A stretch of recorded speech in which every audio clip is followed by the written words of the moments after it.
Good morning, folks.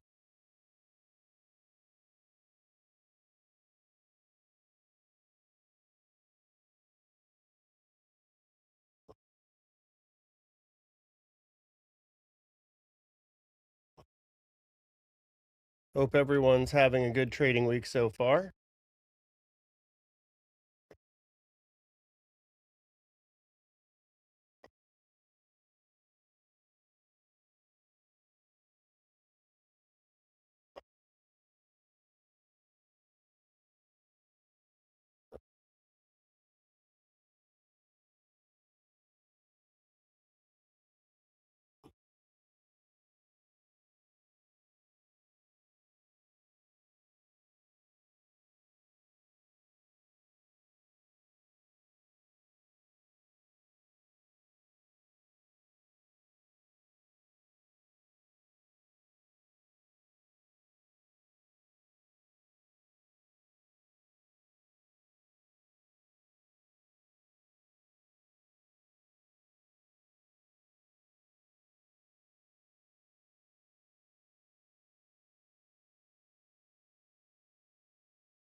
All right, so let's get this show on the road. Welcome to this week's episode of Back to the Futures with me, Markets and Mayhem. It is Tuesday, February 10th, 2026. Almost tried to merge those two together. And we've had quite a tumultuous run up and down in these markets lately, going right back up in the S&P, but the Nasdaq doesn't seem to be quite out of the woods yet. In fact, even the S&P is stuck in a trading range. So we'll talk about all that and more. Of course, first I want to talk about managing your risk, and quick and to the point, don't risk more than you're willing to lose. That is the key with all of this. If you're putting money out there that you don't want to lose, it's going to make you more emotional about the ups and downs of the market. You're more likely to make mistakes. So, first things first, only risk what you're willing to lose. That means if you're going all in on your trades, think about sizing down a bit. And if you're having trouble sleeping at night because of the amount of size that you have on in your positions, again, look at sizing down. That's not a good state of mind to be in. Often it's going to cause you to then not sleep well. The next trading day, you're worn out. You're not able to make decisions as well. Your executive function is diminished. So it's all about a balance. And really, it's about running your trading like a business, buying and selling inventory and trying to capture a positive spread. That's all trading really is. We don't need to dress it up with a bunch of adrenaline and dopamine. It doesn't need to be all about lottos and Lambos. It's really about running a business, trying to build consistency, and not betting it all on black because you don't want to learn about the fourth shape. That's the bad shape. No one wants to learn about that shape. But you will if you don't manage your risk. And I know some folks have to kind of learn this themselves the hard way, maybe blow up an account or two, and then realize risk management really matters. But let me show you a chart that really drives that idea home. And it's the math behind losses and gains required to break even. Take your eyes down to 40%. If you lose 40%, you've got to make 67% back to break even. If you lose 50%, you've got to make 100% back to break even. If you lose 60, 150. I mean, these are numbers that tell you right on their face. The math very strongly suggests manage risk if you want to stay in this game. What I personally prefer to do is try not to risk more than 1 to 2% of total portfolio liquidity on any position. That means smaller size. That also means sizing my stops based on the inherent volatility of the position. That's a really important part of this as well. And what that means is if you're trading Bitcoin, you're going to need a wider stop than if you're trading the S&P 500, which means a Bitcoin position should be smaller because you have to account for that wider variance and volatility. A bit about me. I've been trading the market since 2005. That's about 21 years of trading. So I'm dating myself now. Wouldn't have it any other way. It's been a hell of a ride. I've had a whole lot of fun. I've learned a lot. I've made some good money, but also it's allowed me to really learn more about how the world works, how the economy works, how earnings work, and also how important liquidity is for markets. In fact, one of the big reasons crypto is being dragged down the way it is a lack of liquidity. So you can look at that in a macro composite and kind of get a sense as to why things like Bitcoin have been radically underperforming. And it really comes down to liquidity. The other thing that I found to be very important for my own trading and really for most of the traders that I work with, and I do one-on-one coaching, I also run a community, it's taking a more systematic approach. And the reason that's important is because if you're running on just gut feel, it's much easier for your emotions to interfere with your execution and your risk management. You might have something that's going below where you wanted it to go, but the thesis sounded so good. So you start moving your stops lower and lower. It'll come back someday. And maybe you're lucky enough that eventually it comes back to break even. And you're so beaten down by the journey it took to get there. You just say, okay, enough is enough.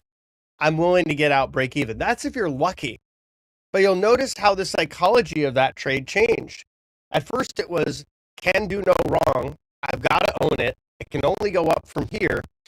It's further and further away from your buy-in price. And it's more like, I'm just going to keep moving my stop down. Maybe I was too early. Maybe I didn't get it right. And then in this theoretical scenario, when you're lucky enough to have it get to break even, you've been through so much turmoil that you're like, oh, just get me out here. This is a very common psychological phenomenon, by the way, the break even exit after being beaten up. That's often why when you have the market come down and then get back to a high, there's all this supply that wants to be released because those folks went through that same journey. They said, you know what? I've been beaten down enough. I think I'm ready to get out. Just break even, net my commission out of there. Just get me out. And that's another reason why you start to see supply at prior highs, especially when you've had a nasty time going down and chopping around before you get back up there.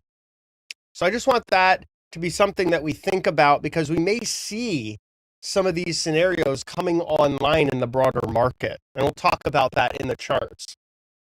Also, your strategy is only as good as your execution. It's so important to journal your trades so you can figure out where things are going well and where they're not going well.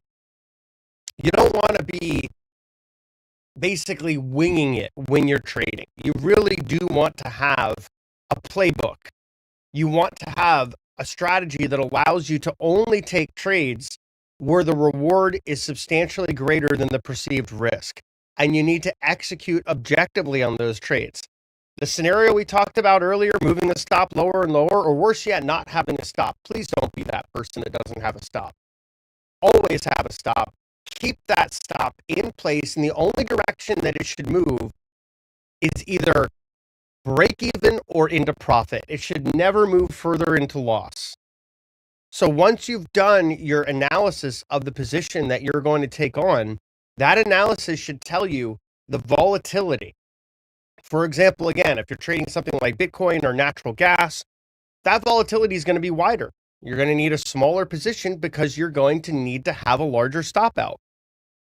But if you're trading something like, let's say, a 10-year note, well, that position isn't going to be nearly as volatile. So you can size up because you're going to use a tighter stop. That's a big part of strategy that gets overlooked, the sizing and risk management component. And I can tell you right now, for a lot of the people that get hurt, this is so important to preventing that from becoming a recurring theme. And I've talked to traders that tend to move their stops further and further out or don't run stops at all. I can tell you both of those types of traders tend not to be consistent. If you're moving your stops further into losses or you're not using stops at all, it's a recipe to get yourself hurt. And for what reason? Why? There's no good reason for it. So don't do it. Always have a stop, base it off the volatility of the position. And if you know what, if you get stopped out, don't look back, look for the next opportunity.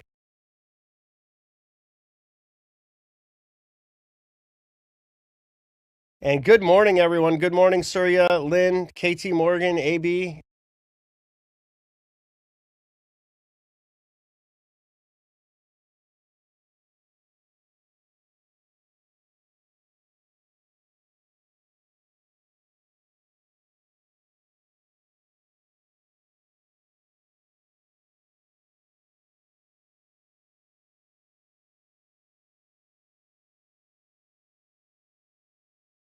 All right.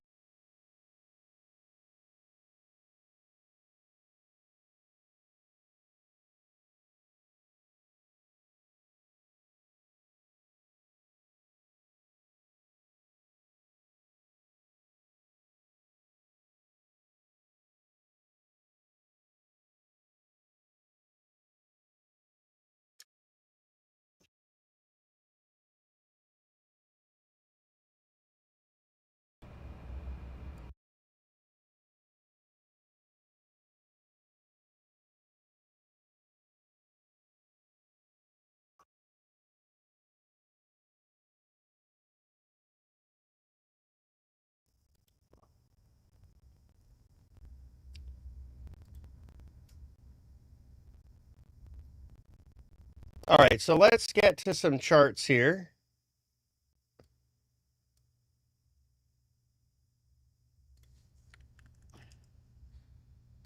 First is the gamma profile of the S&P 500. And we are seeing a roll-up of options exposure to higher strikes, 7,100 becoming the largest strike.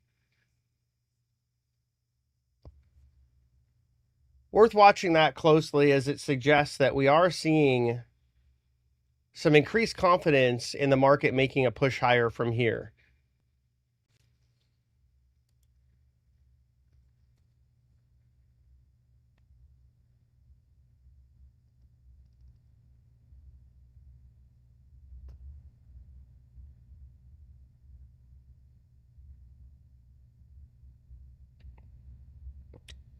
You can also see a put wall being put in around 6,800. That's an area of significant support to be watching as well.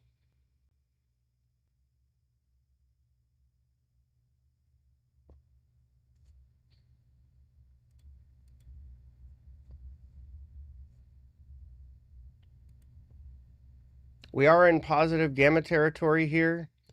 Spot price on SPX was just about 30 points higher than the gamma flip level.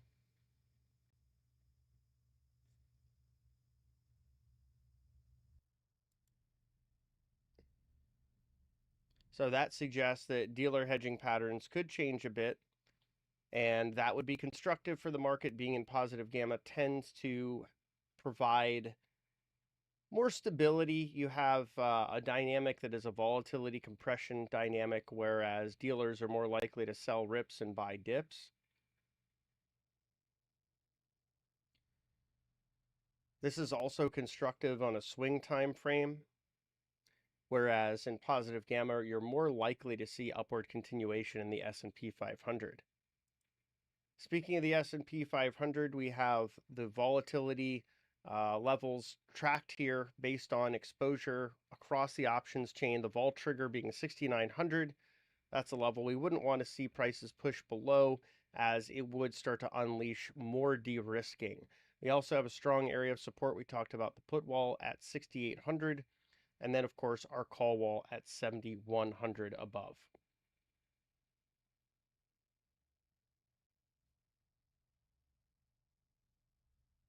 These are areas that I would watch for resistance overhead. The key 1 plus level, that's going to be a positive gamma exposure level with just slightly weaker resistance than the wall of calls. And then we have the call wall at 7,100. Again, a formidable area of resistance.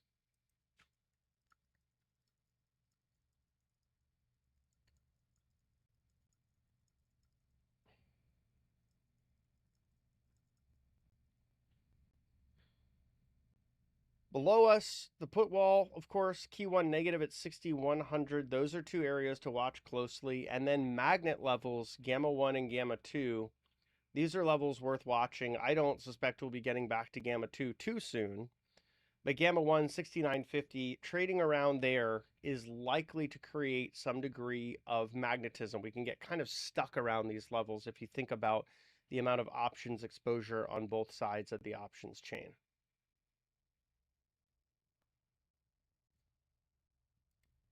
Next up, we have charts, the S&P 500. We are stuck in a range again. And the upper end of that range is just about where the S&P call wall is going to be, around 70.20. We can see that's been formidable resistance. It's likely to continue to be so. And I misspoke. The call wall is at 7120, but we do have a large amount of positive gamma exposure at 7,000 SPX, which is 7020 ES. So that is another area of resistance to watch overhead.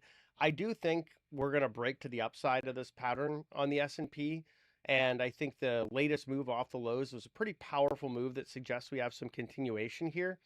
But this is a move where we're going to have to respect its ultimate resolution. That long-term consolidation, that sideways movement, it's like a coiled spring, charging up and preparing for a more pronounced directional release. That is to say, the longer we chop sideways, the bigger the resolution is.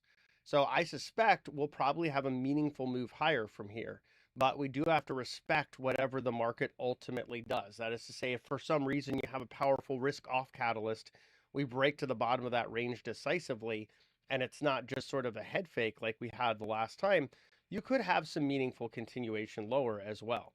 But so far, I think that the directional bias in the market is the path of least resistance is higher. For the S&P, the NASDAQ does not look nearly as convincing in that respect. Tech has been under pressure.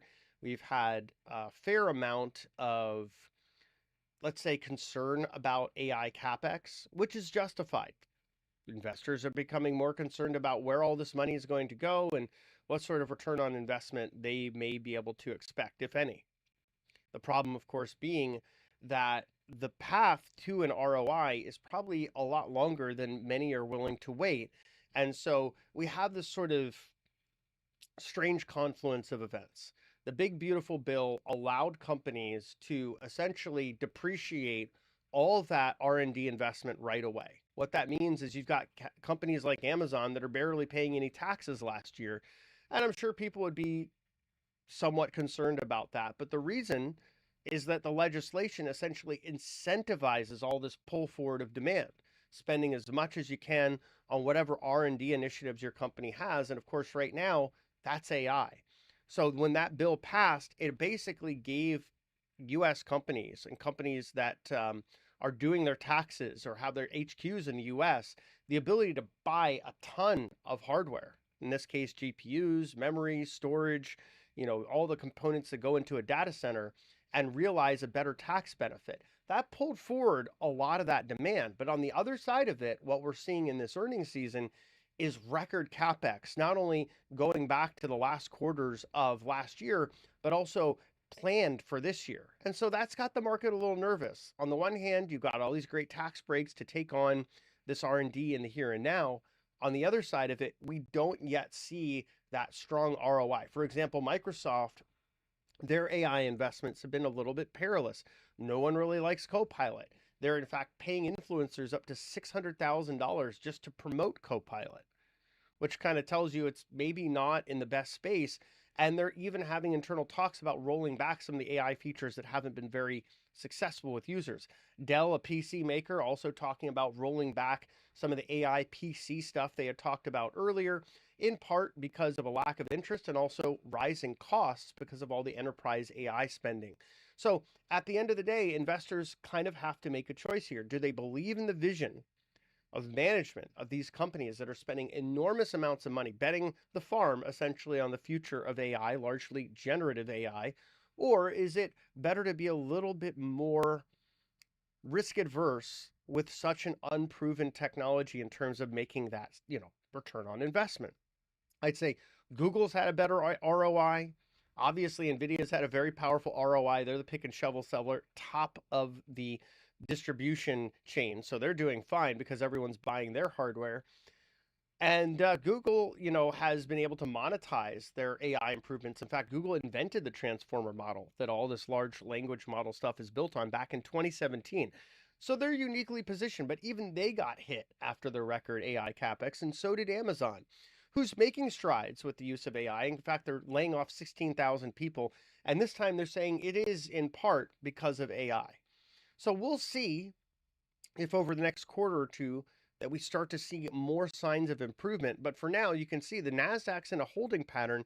It doesn't look nearly as good as the S&P 500 here, and I do think there's good reason for that. I think all the things we're talking about are weighing on tech, while we see this broadening out in the S&P, the inglorious 493, things like financials, energy, materials, industrials, utilities starting to come out and play, while tech kind of goes on pause for a little bit as we reassess the AI growth narrative.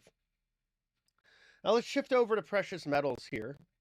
But with NASDAQ, I'd say what I really want to see is a break above this 50-day moving average to start with.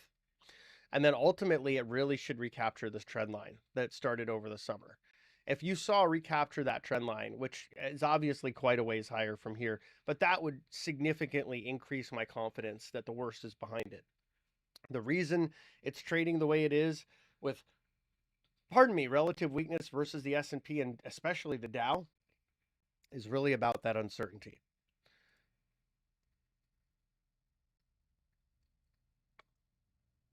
And here's gold on screen. We've got it trading in a pretty clean trend channel here.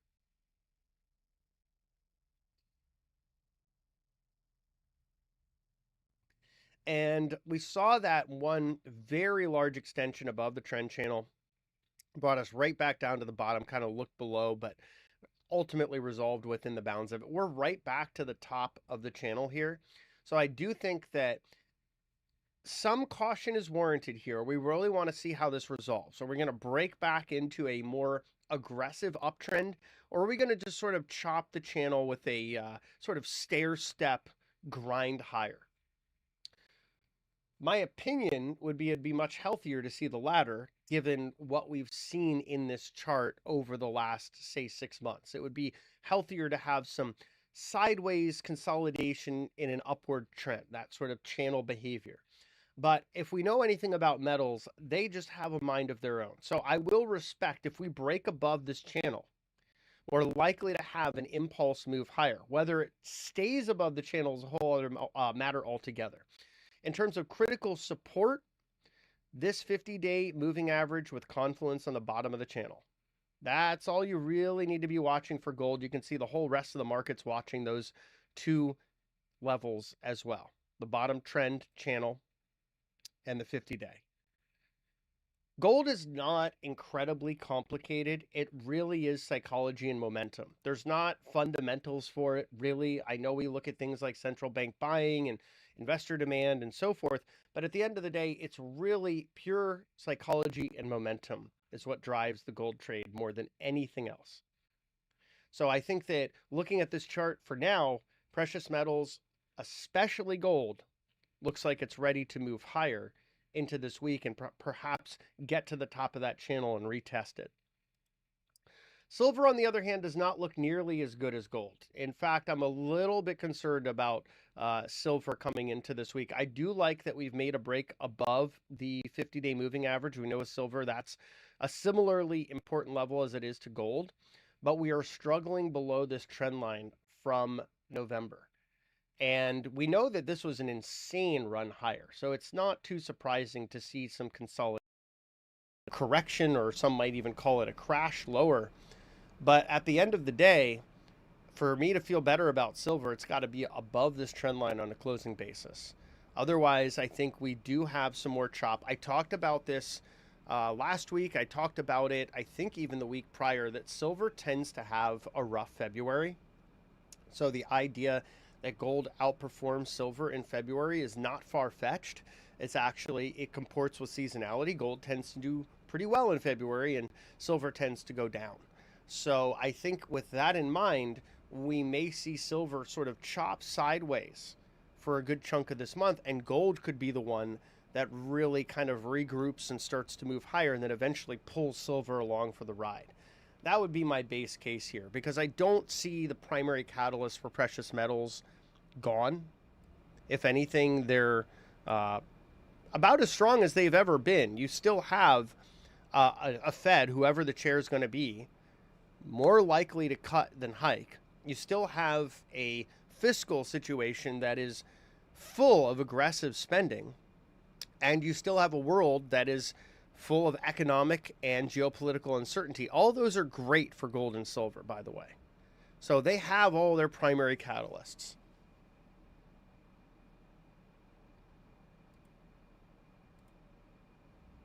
And as long as they're in that kind of a position, I think that we're quite likely to continue to see them run over the intermediate to longer term. Bitcoin, unfortunately, does not look good here at all. This does look like a head and shoulders topping pattern. You could see when we broke below the 50-day in Bitcoin, it really has struggled. The first break, we had a continuation lower to the bottom of this price range zone that we had traded in for quite a while. There was an attempt to move back up. It was sold into. We made a new low. And I'm going to go out on a limb and say we're making a new, basically it's going to be the zone Bitcoin is stuck in. So we're making a new trading zone, price range. And I think we could get down to the low 50s, like maybe 52,700, 800 on the lower end of this move. You could see this is an area where we've seen strong support in the past, but it's also an area where we've seen a lot of consolidation. It's kind of chunky in the volume profile. We could get stuck down here. So it's just something to think about. I know there's a lot of folks that want to say, oh, the worst is over. We had such a bad crash with Bitcoin. It can only go up from here. I would be very careful with that assessment. I think until baseline liquidity levels start to really pick up in reverse repos, in bank reserves, and otherwise, that crypto is going to be stuck in a sideways to downtrend. And it's same as it ever was, right? We can be back at the same time we're slightly over. We could be over at the same time we're slightly back. It's all part of the cycle. Nature is healing. And I'm here for it. I think that one of the things we need to appreciate is that over the long term, there are always going to be opportunities on the long side, on the short side, and on the sidelines. When there's not a trade setup that fits our system, that fits the way that we trade the market, there's no shame in not having a position at all. So I'm going to quickly share these pivots out on X or Twitter, whatever we're calling it these days, and then we're going to dive into Bookmap.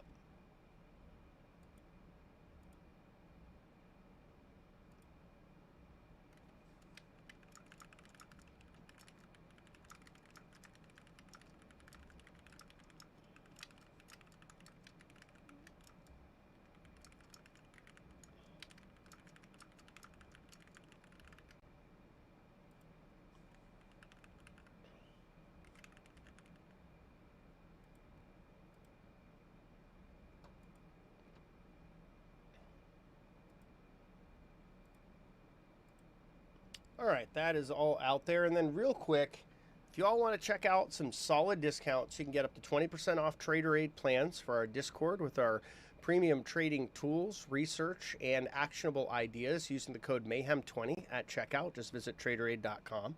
And get up to 40% off of Bookmap visiting Traderade.com/bookmap and scrolling down to the special offers.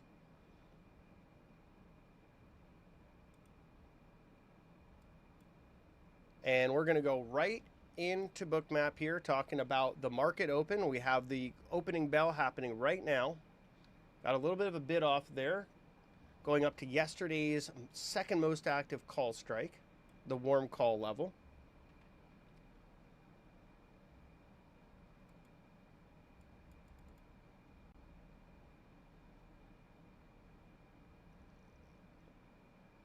And we're going to zoom in just a little bit more on this opening price action.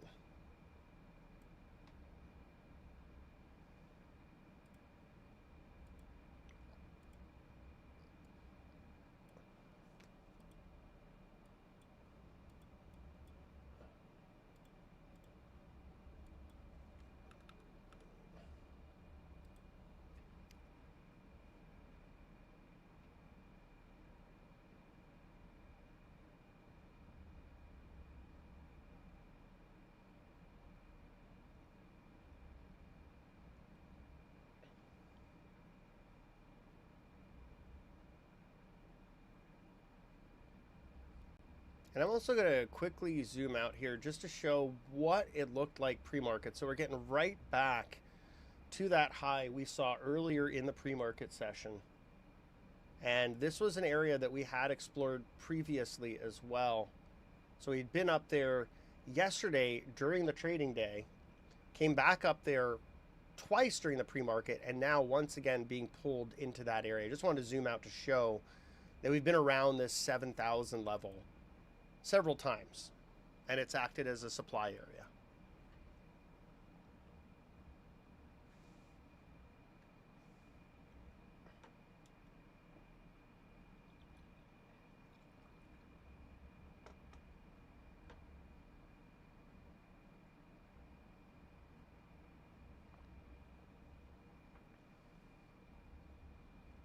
Good morning, Loki. Good morning, Big Deal Donuts.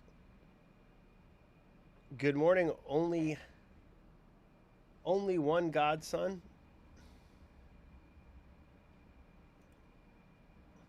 Good morning, Neil, AB, John.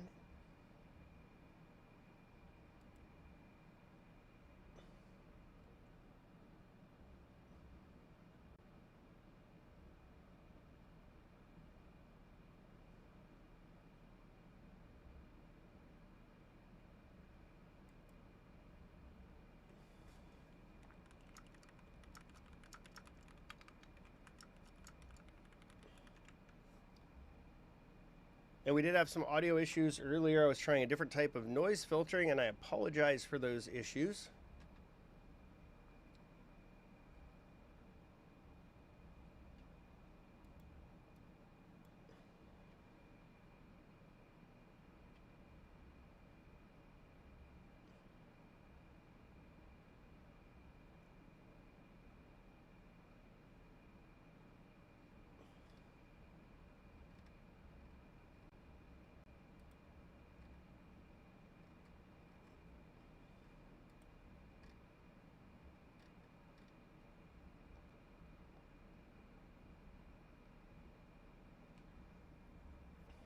So once again, kind of getting some resistance up there.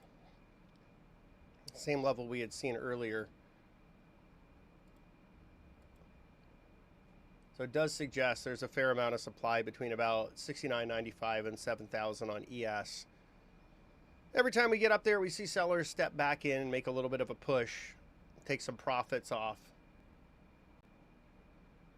Let's take a look at the NASDAQ in comparison. NASDAQ actually seeing more selling pressure than the S&P.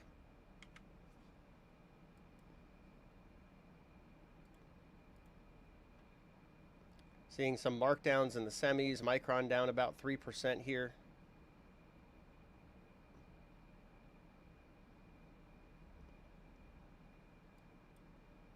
So certainly a little bit of a contrast between the two.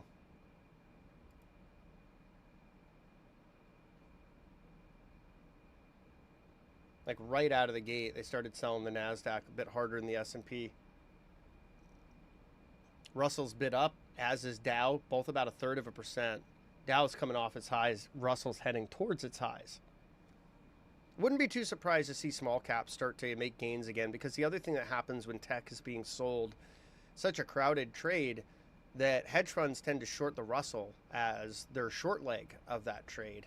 So when their long leg is going against them and people are piling into the Russell because small caps tend to do well in rate cutting cycles, you can have short covering from hedge funds also add to those gains in the Russell. So what might be the NASDAQ's pain, which is making new lows here, could help for the Russell to make gains, which is making new highs here.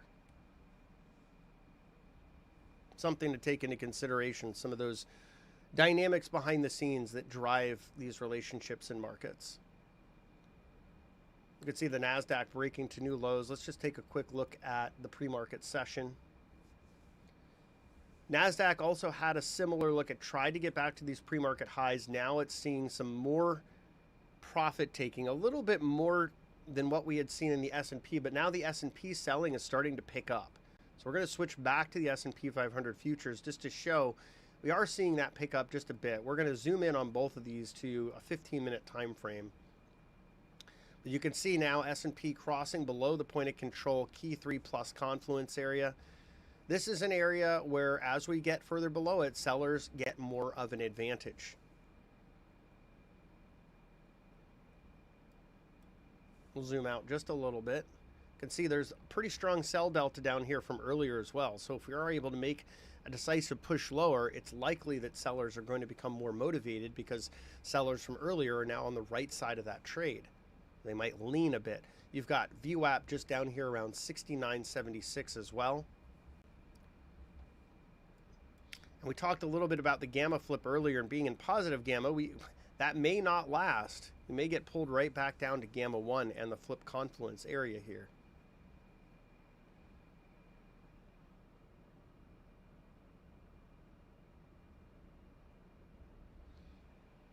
Welcome, Amber. Thanks for tuning in.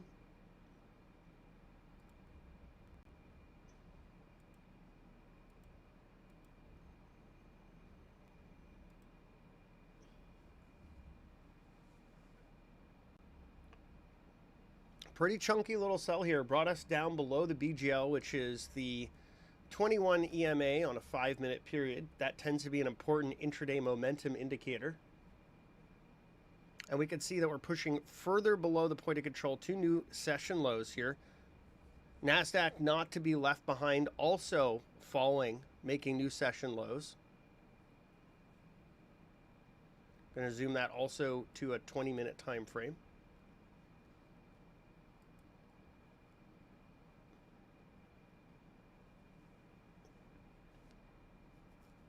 And NASDAQ also reaching its respective Gamma 1 level, which, like the S&P, this can be a somewhat magnetic level to watch.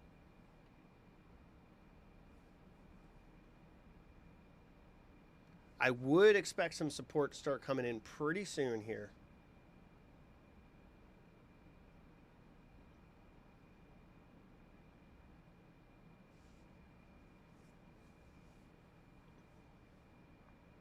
Might be seeing the early iterations of it right now. I'm just going between the S&P and the NASDAQ to show they're both getting a bid here off the lows, just a bit.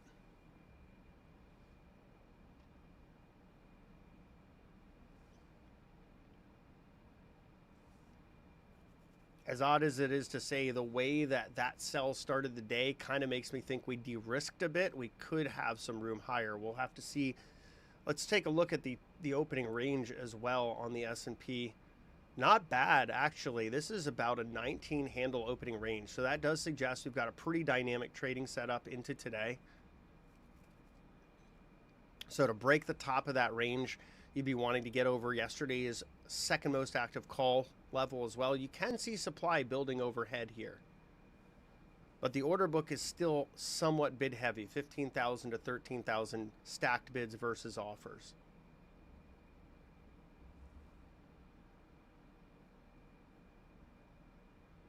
Let's take a look at silver as well this morning. Silver, just like NASDAQ and S&P, a pop off the bell and then selling to new session lows. But silver is still bid up this morning over 6%. And we talked a little bit earlier, it has some work to do to climb back above its uptrend to give us a sense that the worst is over for it. Gold, I think, looks a lot better than silver. So let's shift over to the gold chart. Gold has a similar look as silver, NASDAQ, and S&P. Pop off the open and then selling to session lows.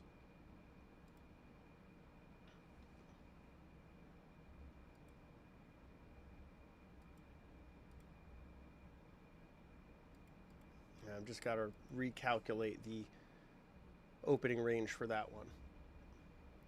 But a very similar look there. Let's take a look at the options in silver as well. So this is SLV. This is the silver ETF. And this is where most of the silver options flow is going. There's not a silver index the way there is for SPX. So really watching the ETF has been helpful. We can see today the area with the most interest is confluent with key 1 positive. This is an area of large positive gamma exposure at 76. What I'd want to see to gain some confidence that we could head up there would be to see the most active call strike trading up there once we start to see the flows coming in this morning. And then also, let's take a look at Bitcoin. Yikes. Getting smashed. Seeing a little bit of seller exhaustion down there, so we might get a scalpable pop in Bitcoin. But overall, this doesn't look anything like the other 4 charts, which had a pop and a drop. This just fell right off the open. So More deleveraging to do in crypto. Again, we talked about this in the pre-market. I don't think the pain is quite over. Would not be surprised to see Bitcoin with a 5 handle on it before we really settle out. And so we saw right off the bat a pretty nasty sell in crypto.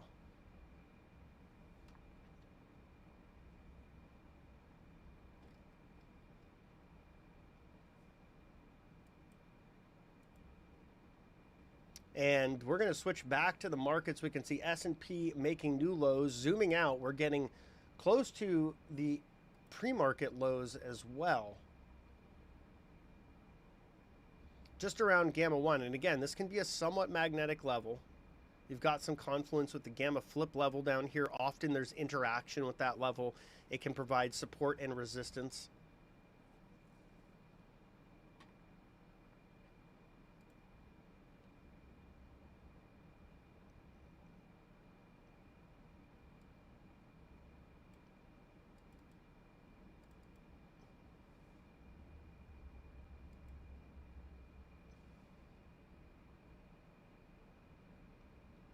So I got a question. If Bookmap is purchased via Traderade, will it come with the pre-configuration like you're showing now? It does not come pre-configured. It is, you're buying the version of Bookmap as sold by Bookmap, and there are some configuration steps that I recommend taking off the bat. The SPX Options Visualizer is an add-on I've built for Bookmap, so that is a separate data feed. And then things like icebergs and stops come with the MBO data package, so that is a separate add-on. So to answer your question, no, it doesn't look like this out of the box, but with the right add-ons and steps to configure it, it certainly can look just like this. And I do offer one-on-one coaching to help with things like that, making sure you've got Bookmap set up the way you'd like, making sure that you're able to use it, create alerts on it, and also going to be building some new add-ons for it this year, many of which will be free for traders to use.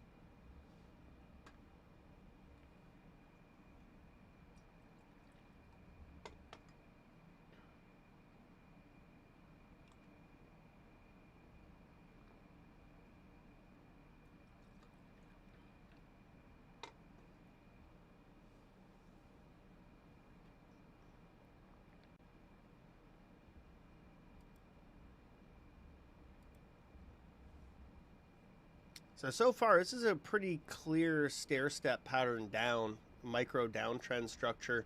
You can see lower low, lower high, lower low, lower high. Buyers are getting more aggressive here, so we may start to see that support we were talking about earlier coming in around the gamma flip level. Would not be too surprised if that is a well-defended area.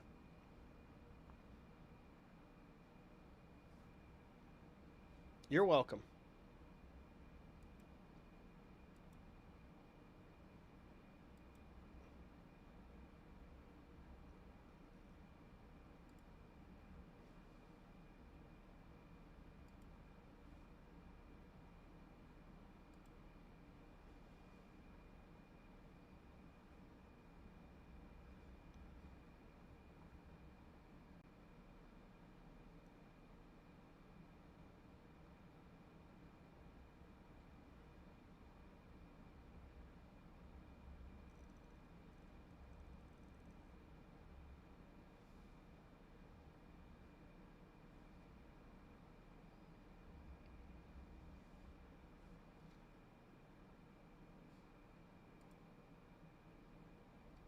Tech seeing a little bit more selling pressure coming in as the NASDAQ rolled lower.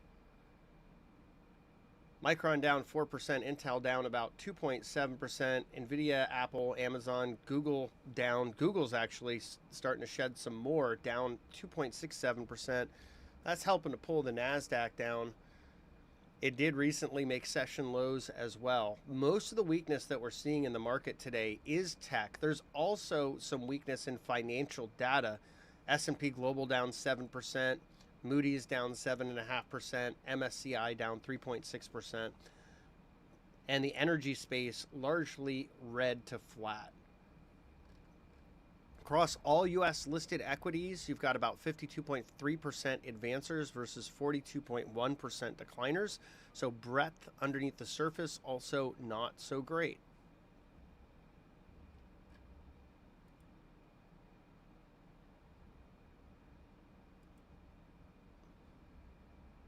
And we should start to see some of these flows coming in to SPX options here. Right now, pretty even between puts and calls, so we'll check back on that.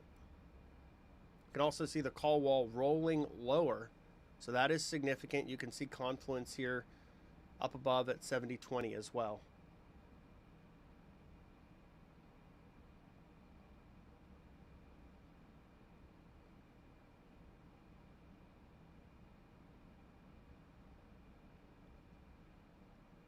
I would like to see this market make a higher low here in the bigger trend structure from the overnight. You can kind of see it if I pull the chart up like this. Would be really constructive to see a move up from here above the point of control and back to that area of supply around 7,000. That's what I'd be looking for in, you know, managing risk by stopping out below this low. I do think the S&P can outperform the NASDAQ today based on the way things are trading.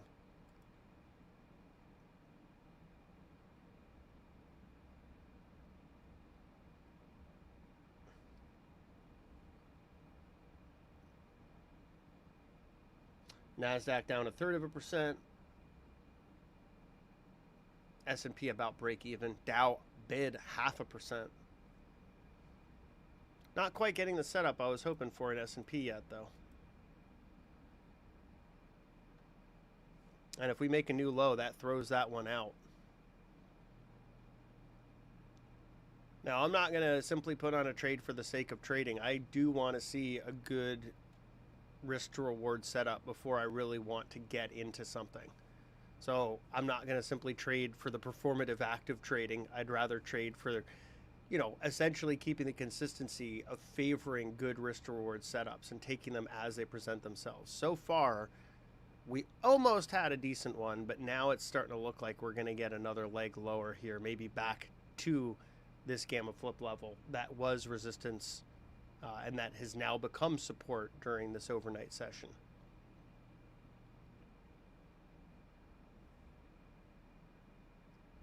At the very least, just grinding sideways here as the market tries to figure out its direction.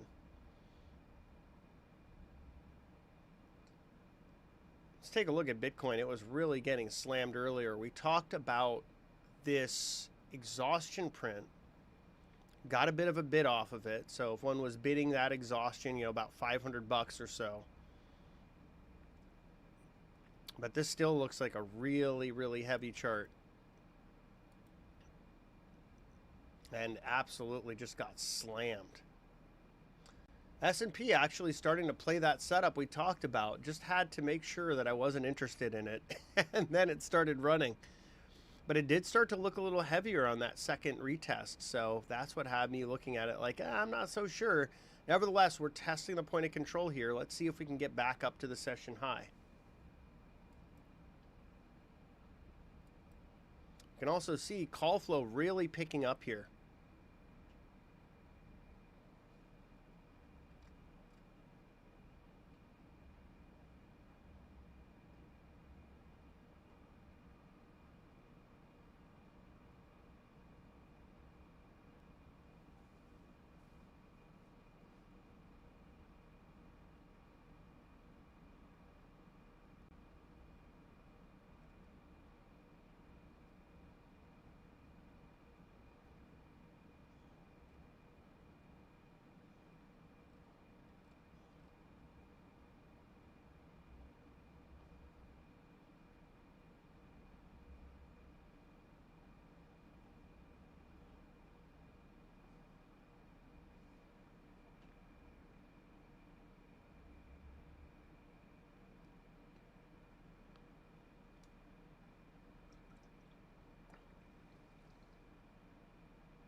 And we're making that push above the point of control here.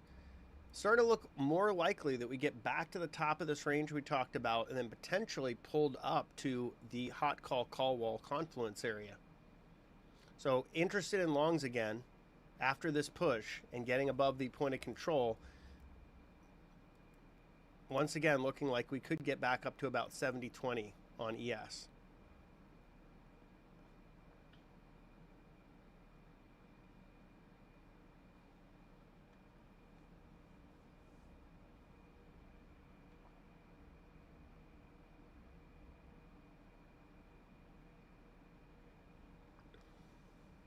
NASDAQ looks like it wants to try to grind out a low as well. It's got a very similar look to it. This was a little bit more exhaustive, the low in the NASDAQ, than what we saw in the S&P. So that is a healthy look. We're climbing to the midpoint. Flows in the NASDAQ, a bit more balanced in the S&P, which are more bullish.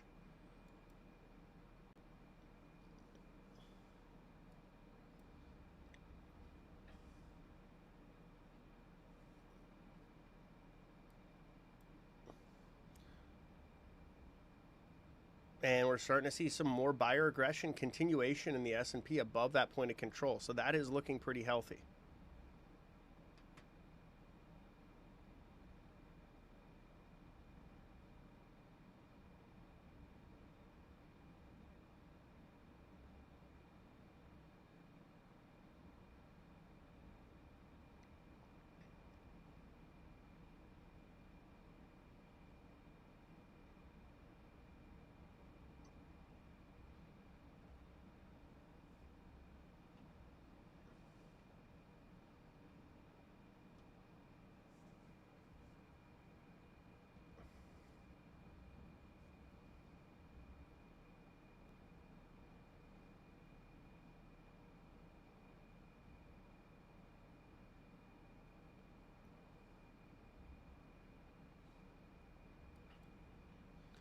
And we're getting back up to those levels we talked about from the pre-market and right off the open.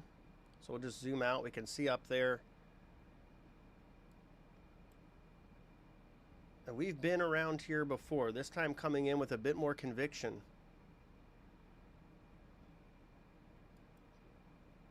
And again, looking for a tap of that 70-20 level.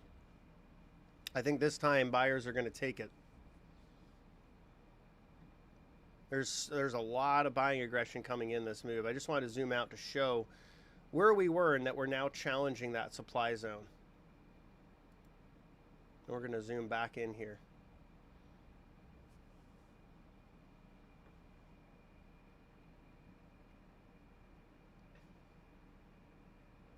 It's starting to chew through that same supply. We talked about that being a supply zone. We can see it on the order book as well.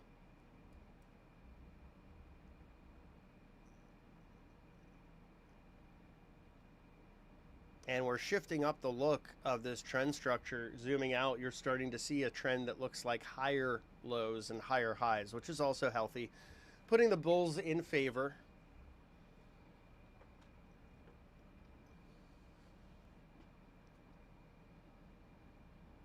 At 10 a.m., we have U.S. business inventories month over month. At 12, we have the Fed's Hammock speaking. Logan speaks at 1 p.m. alongside a White House press briefing and a 3-year note auction. So definitely have some things on the calendar for today. Really big buyer aggression coming in here as well. They really want to take it. This is a new session high, by the way. I really think they want to take it up to this most active call strike.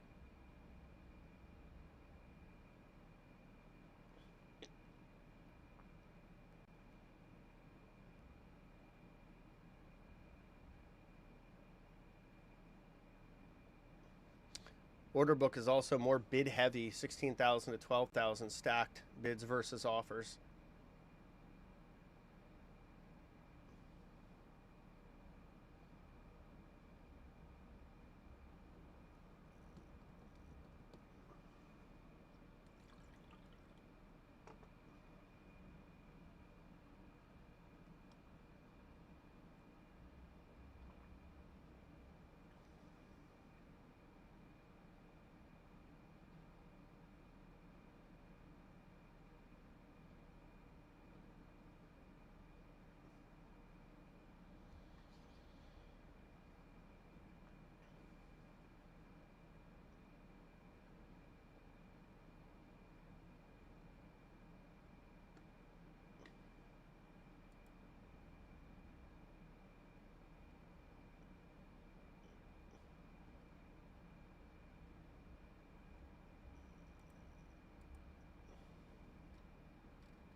A little bit of consolidation, accepting these higher levels in the breakout of this trading range.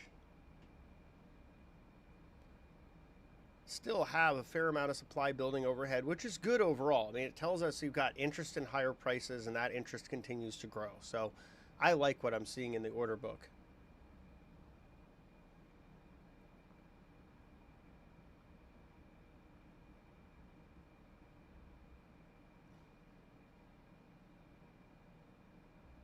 It's also taking us right back to the top of that trading range in the S&P futures we talked about in the pre-market session.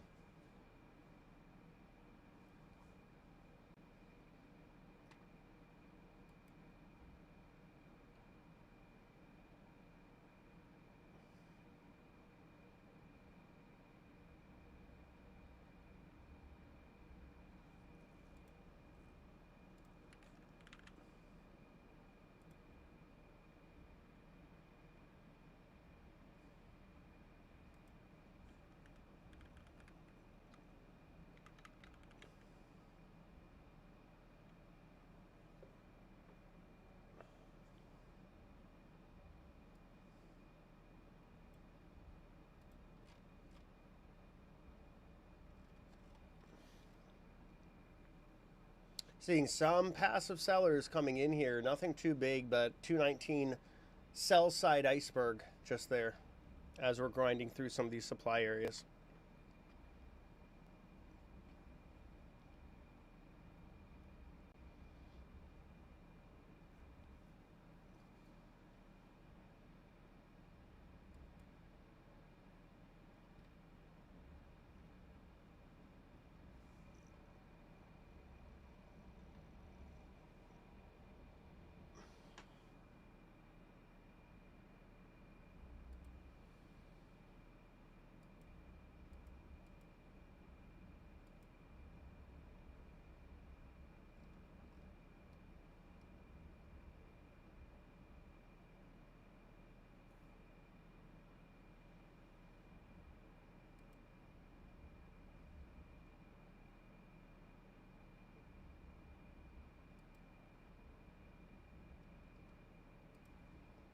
And folks, I want to thank you for tuning in. If you want to learn more about my work, visit Traderade.com. If you want to get up to 40% off Bookmap, visit Traderade.com/bookmap and scroll down to the special offers. I'll be back next week, same time, 9 a.m. Eastern, for next week's episode of Back to the Futures with me, Markets and Mayhem. Thanks again for tuning in. Catch you soon.